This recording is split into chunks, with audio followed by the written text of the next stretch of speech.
네, 반갑습니다. 오늘은 누가복음 5번째 이야기를 시작하도록 하겠습니다. 그 다음에 특별히 누가가 관심을 기울이던 사람이 사마리아인, 세리, 창녀, 가난한 자, 병든 자, 외로운 자, 소외당한 자 이런 분들에 대해서 각별한 예정이 있어요. 그러니까 그게 의사의 심정이에요. 사랑받는 의원 누가의 심정이 약한 자, 병든 자, 세리, 창녀 이런 사람들에게 대해서 아주 각별한 예정을 보인다는 거죠. 그리고 탕자 이야기. 누가복음 15장에 탕자 이야기가 나오는데 사실은 이게 탕자 이야기라기보다는 어떤 면에서는 아버지 이야기예요. 누가 주인공이냐 할 때 탕자에게다가 포커스를 맞출 수도 있고 사실은 집 나간 아들을 애타게 기다리고 있는 하나님을 비유로 그린 아버지의 심정을 보이는 장면이라고 할 수 있어요. 그런데 우리는 꼭 한쪽만으로 탕자 이야기만 하는데 자꾸 사람 중심으로 보니까 그래요. 제가 볼 때는 아버지 비유예요. 돌아온 게 너무 고마워서 아들의 허물 전혀 챙기지도 않고 잔치할 마음밖에 없는 아버지의 심정을 그린 비유가 아니냐, 그런 각도에서 볼 필요가 있다는 거예요. 그 다음에 부자와 그 대문간에 앉아서 걸식하던 거지 아서로의 삶과 죽음을 다루고 있는데 이게 없으면 우리가 추도식 할 때 얼마나 어렵겠어요. 그리고 거기 한때 사람의 죽은 영혼이 귀신이 된다. 상당히 많은 성경학자, 신학자, 목회자들이 사람이 죽어서 귀신이 된다는 주장을 많이 해요. 근데 무리한 주장이에요. 많은 사람들이 귀신에게 물어보면 귀신이 그런 대답해요. 사람 죽은 영혼처럼 이야기하죠. 그건 속임수예요. 수많은 귀신들이 조사인 척해요.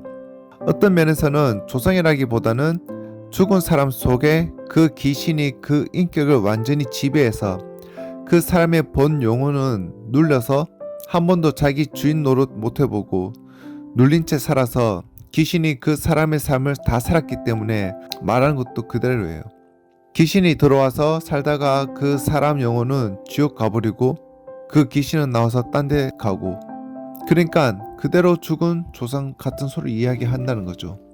또 그 인격이 맞죠. 그런데 그 사람 본 인격이 아니라 그 사람 속에서 남의 인생을 빼앗아 살던 악령인 거죠. 그러니까 그것도 분별 못하고 사람 죽은 영혼이 귀신 된다고 우기면 큰 실수하는데, 비유를 보면 그 부자가 죽어서 지옥을 간 게 아니라 음부에 가 있어요. 음부에 가 있는데 상당히 고통스러운 것 같아 보여요. 거기는 아직은 불과 유황불 붙는 불못이 아니에요. 아닌데도 상당히 고통스러워하면서 아사로 손가락 끝에 물 한 방울 찍어다가 내 혀를 서늘하게 해 주옵소서 하는 거 보니까 상당히 힘든 것 같아요. 아사로 문제가 아니고 부자 얘기하려고 하는데, 부자가 죽어서 음부에 가서 고통 중에 멀리 아브라함 품에 위로받고 있는 아사로를 보면서 그를 보내어 내 혓바닥에 물 한 방울 찍어서 서늘하게 해달라는 게 응답이 돼요, 안 돼요? 응답이 안 되겠죠. 그게 응답이 안 되니까 그러면 아버지 아브라함이요, 지금 죽은 나사로를 살려 보내가지고 아직 땅 위에 내 형제들이 있는데 죽어서 음부에 있는지 심판이 있는지 아무것도 모르고 나와 같이 살고 있습니다. 그러니까 제발 죽었다가 살아난 나사로가 거기 가서 말하면 듣지 않겠습니까? 보내가지고 나처럼 이 고통받는 곳에 오지 않게 해주옵소서 이렇게 부탁을 해요. 그러면 그 죽은 사람 영혼이 자기 남은 가족, 일가 친척 형제를 지옥으로 끌고 가고 싶어 하는 건가요? 자기가 있는 곳에 오지 않기를 바라고 있는 건가요? 오지 않길 바라고 있겠죠. 그리고 성경의 정보는 죽은 나사로를 살려가지고 어쩌고 저쩌고 하는데 죽은 영혼이 외출이 안 돼요. 휴가도 없고요. 우리 한국 사람들이 옛날에 제사 모실 때 죽은 영혼이 1년에 한 번쯤 제삿날에 외출하는 줄 알고 있어요. 그래가지고 밤에 귀신이 오다가 빨랫줄에 걸린다고 해서 빨랫줄 걷고, 그리고 대문이 닫혀 있으면 못 들어온다고 문 열고 그렇게 했죠. 죽은 영혼은 다시는 외출이 안 돼요. 그것으로 끝인 거예요. 여기 왔다 갔다 제 마음대로 돌아다니지를 못해요. 여기 왔다 갔다 하는 것은 일정 기간 동안 시험하는 것을 허락받은 악령들, 귀신들이에요. 귀신들은 전통적인 학설이 타락한 천사들 중에 어떤 것들인데 천태만상이에요. 아주 악한 것도 있고 아주 독한 것도 있고 더러운 것도 있고, 근데 어떤 귀신은 이 시간 속에서 점점 더 악해가는 것도 있는가 봐요. 너무 악하고 독한 것이 사람이 감당하지 못할 만큼 악하고 독한 것은 수시로 묶어서 무적행으로 들여보려지는 것 같아요. 신약에 보면 버라사 지방의 어떤 사람 속에 들어있던 군대 귀신은 얼마나 힘이 센지 쇠고랑으로 묶어도 터져버리는 거예요.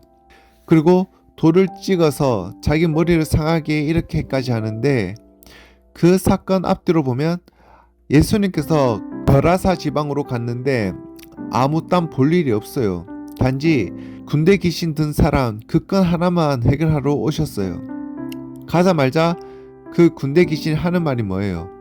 지극히 높으신 하나님의 아들 예수여, 나는 당신이 누군지 아는데 하나님의 거룩한 자입니다. 때가 이르기 전에 우리를 멸하러 왔나이까? 하면서 나중에 점점 가까이 오니까 그냥 살살 빌면서 자기를 무적행으로 들여보내지 말기를 간구해요. 왜 간구하는 건가요? 예수님께서 거기 오신 것은 그 귀신을 묶어서 무적행으로 들여보낸 것이 아닐까. 귀신은 그런 것 알기는 귀신같이 잘 알거든요. 그러니까 들여보내지 말기를 간구하는 거 아니겠어요? 성경에 보면 하나님은 미쁘시고 의로우사 우리가 감당치 못할 시험 당함을 허락지 아니하시고 또 시험 당할 쯤에 피할 길을 내신다. 맞나요? 그래서 귀신들을 우리가 너무 얕잡아 봐서도 안 되지만 지나치게 두려워하는 것도 귀신에게 영광을 돌리는 거예요. 지나치게 두려워할 필요가 없다는 거고 감당치 못할 시험을 허락지 않는다는 거예요. 그래서 이런 이야기가 누가복음에 있는데 단순하게 부사와 나사로 그렇게 보지 말고 거기 영적인 비밀들을 가만히 보면 숨어 있다는 거예요. 자, 오늘은 여기까지 하도록 하겠습니다. 감사합니다.